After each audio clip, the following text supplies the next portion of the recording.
اذ یقول المنافقون، وہ وقت بھی یاد کرنے کے قابل ہے جب منافقوں نے کہا، والذین فی قلوبہم مرض، اور ان لوگوں نے کہا جن کی دلوں میں بیماری تھی،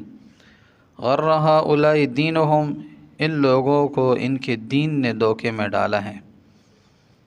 ومن یتوکل علی اللہ، حالانکہ جو شخص اللہ تعالیٰ پر بھروسہ کرے، فإن اللہ عزیز حکیم، تو بلا شبہ اللہ تعالیٰ زبردست غالب ہے اور حکمت والے ہیں۔ گزشتہ آیتوں میں اللہ رب العزت نے غزوہ بدر کے واقعات ذکر کیے تھے، اور جو مسلمانوں کے لیے لازم تھے، اللہ رب العزت نے وہ جنگ کے قوانین، جنگ کے آداب بیان فرمائے تھے کہ ثابت قدمی اختیار کرنی ہے، دشمن کو پیٹھ نہیں دکھانا ہے، اور ثابت قدمی کے ساتھ لڑنا ہے، آپس کے اختلافات کو زیادہ نہیں اچھالنا ہے، بلکہ اختلافات کو تم لوگوں نے ختم کرنا ہے۔ تو بہت ساری باتیں تھیں۔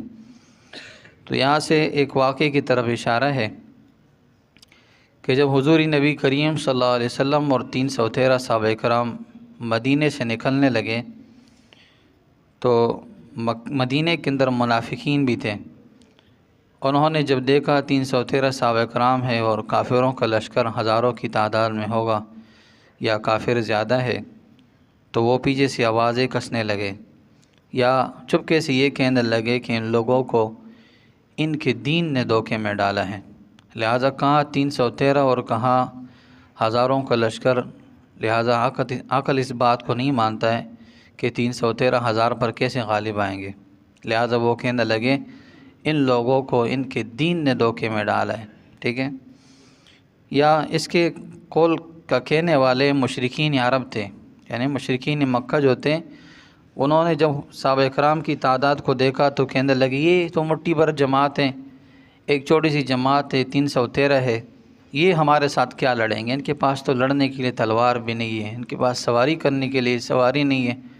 گھوڑے نہیں ہیں ان کے پاس، نہ ان کے پاس جنگی کوئی مصلحت ہے، نہ ان کے پاس لڑنے کا کوئی طریقہ ہے،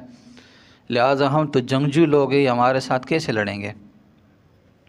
یا بعض روایات کے اندر آتے کہ جو لوگ کسی عذر کی وجہ سے ہجرت نہ کر سکے اور مدینے کے اندر، مکے کے اندر مسلمان تھے وہ لوگ، لیکن کسی عذر کی وجہ سے ہجرت نہ کر سکے، تو مشرکین عرب ان کو زبردستی اپنے ساتھ بدر میں لے کر آئے۔ لیکن جب انہوں نے صحابہ کرام کی تعداد کو دیکھا، مسلمانوں کی تعداد کو دیکھا، تو ان کہنے لگے ان لوگوں کو ان کے دین نے دھوکے میں ڈالا ہے۔